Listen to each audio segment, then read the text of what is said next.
उदयपुर जिलों की नगरी में आप सभी का स्वागत एवं अभिनंदन है। आप देख रहे हैं उदयपुर के सुप्रसिद्ध फतेह सागर झील का दृश्य। अभी अभी बरसात हुई है और बरसात से बहुत ही खूबसूरत सा माहौल यहाँ बन गया है।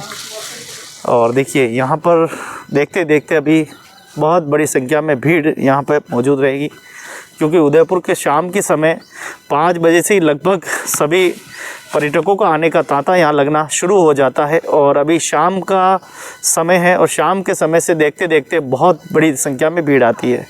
अगर हम बात करें शनिवार और रविवार, तो 2 दिन तो ऐसा लगता है वास्तव में मेला हो। फतेह सागर फुल होने की सबको उम्मीद है। लगभग 3.25 साढ़े 3 फीट खाली है और ये जल्दी ही इंद्र देवता की मेहरबानी रही तो जल्दी ही ये फुल हो जाएगा, जल्दी भर जाएगा। तो देखिए धीरे धीरे खूबसूरत सा शहर अपनी खूबसूरती और भी बिखेर रहा है।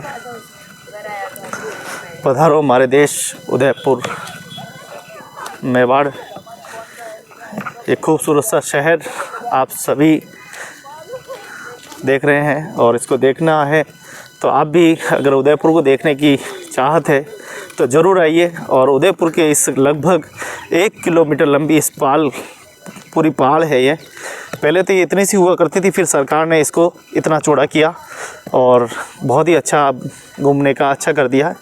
पहले तो बहुत कम यहाँ स्पेस था, लेकिन इस स्पेस को और उन्होंने बढ़ाने के साथ साथ इस पे कई सारे अच्छे घूमने के संसाधन भी लगाए हैं, जिससे कि पर्यटकों को और भी आकर्षण करे। तो ऐसी खूबसूरत झील को देखनी है तो आपको उदयपुर तो आना ही पड़ेगा। और जो उदयपुर के लोग हैं उनसे गुजारिश करेंगे कि आप अपनी झील को अच्छी बना के रखिए। इतनी खूबसूरत झील है हमारी, इतना अच्छा शहर है हमारा, लेकिन उसको शहर को अच्छे रखने की जिम्मेदारी हम सभी की होती है। प्रकृति ने सब कुछ दे दिया, प्रकृति हमें सब कुछ दे रही है, बस हम अपने कर्तव्यों को कैसे निभाएं वो हमें सोचना होगा। प्रकृति देखिए आसमान से हमको बरसात दे रही है, देखिए बादल उड़ते हुए। सज्जनगढ़ को जब भी देखते हैं मज़ा आ जाता।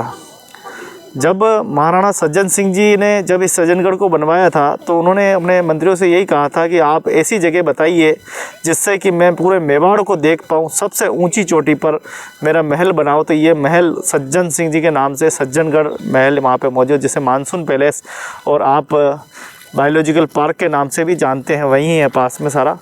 और इतना खूबसूरत पैलेस है, हर एक यहाँ के पहाड़, ये सामने जो है मोती मंगरी है जहाँ वीर शिरोमणि महाराणा प्रताप की स्मारक वगैरह आपको सब यहीं देखने को मिलेगी।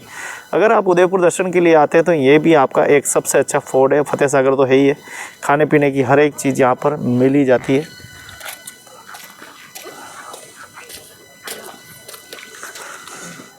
तो दोस्तों पधारो हमारे देश उदयपुर मेवाड़, आते रहें, यहाँ के आनंद लेते रहें। खूबसूरत है यहाँ का शहर, बहुत ही खूबसूरती यहाँ। तो यहाँ दुनिया है दीवानी जिस शहर की, बहुत ही खूबसूरत सा शहर। लेकिन एक बात ज़रूर मैं कहना चाहूँगा कि इस संस्कृति और विरासत को हम तब भी बचा पाएंगे जब हम सभ्यता और संस्कृति के साथ रहेंगे। अगर हमने अपनी संस्कृति को बिगाड़ा तो फिर संस्कृति भी बिगड़ेगी और हम भी फिर किसी लायक नहीं रहेंगे। तो हम अपनी संस्कृति को तब बचा पाएंगे जब भारतीय परंपराओं का हम पालन करेंगे, भारतीय परंपराओं को हम प्रोत्साहित करेंगे, भारतीय परंपराओं में हम ध्यान देंगे, भारतीय परंपरा और हमारे पूर्वजों के आदर्श व्यवहार को अपनाएंगे। तब जाके हम ये कह सकते हैं कि हमने वास्तव में कुछ न कुछ अच्छा किया है। अगर हम अपनी संस्कृति को बिगाड़ने में लगेंगे तो फिर हम ज़्यादा समय तक इसको संभाल नहीं पाएंगे। तो दोस्तों इतना खूबसूरत शहर है, कैसे। तो देखिए काफ़ी लोग यहाँ घूमने के लिए आते हैं, काफ़ी आनंद लेते हैं। और यहाँ पे पूरा देखिए घाट की तरह बनाया गया है। उस समय तो ये सब पानी भरने के लिए इस तरह की व्यवस्थाएं थी, लेकिन आगे चलकर ये सभी फोर्ट बन गए हैं, घूमने का संसाधन बन गया है।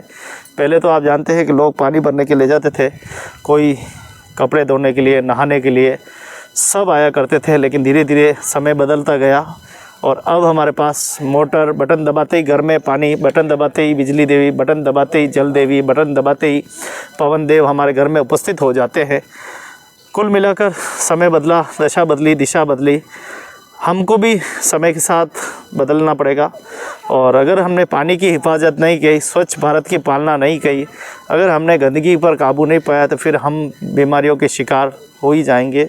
ऐसा नहीं है कि आप खाते पीते रहें, ऐसी बात नहीं है, खाते पीते, लेकिन झीलों के अंदर कृपया करके बोतलें, थैलियाँ, पॉलीथीन, ऐसी गंदी वस्तुएं तो कम से कम झीलों में बिल्कुल ना फेंकें, उनका पूरा ध्यान रखें। स्वच्छ भारत की पालना करते रहें। आप सभी को बहुत बहुत धन्यवाद। आप सभी पर ईश्वर कृपा बनी रहे और खूबसूरत झीलों की नगरी उदयपुर के दर्शन करते रहें।